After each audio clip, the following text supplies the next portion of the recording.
Mitoetrany kosa ny hetsika sosialy dia ny fampidirana rano fisotro madio tanterahan'ny fikambanana MDF any amin'ny tontolo ambanivohitra samihafa any. Anisany nahazo rano fisotro madio ary ohatra ny tanànan'ny Higararana ao anatin'ny commune Miarinarivo ambanivohitra ao anatin'ny faritra Itasy no misy an'izany tanàna izany.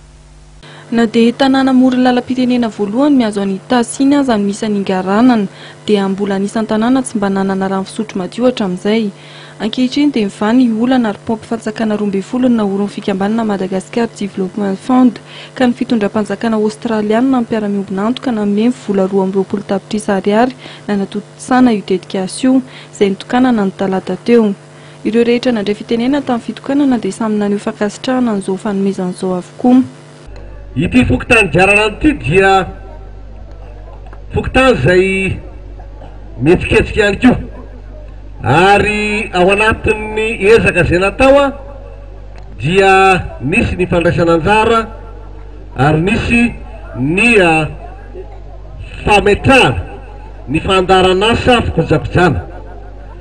Misy mananteny izay andriamatoa président ny tombosoa sy andriamatoa lehiben'ny fokotany fa dia hotanterahanareo ireny fandaran'asa fikojakojana any zava-bita.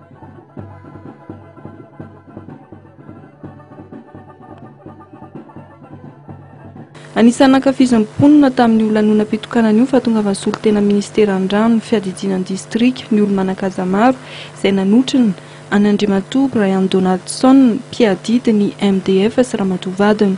Teo ihany koa ireo ray aman-dreny maro samihafa tao an-tanàna izay nitarihan'ny sevo-fokotany. Naneho fankasitrahana tamin'ny alalan'ny korana kosa ny mponina ary indrindra ny ankizy madinika sy ny mpianatra tamin'izao vahason'ny rano fisotro madio izao.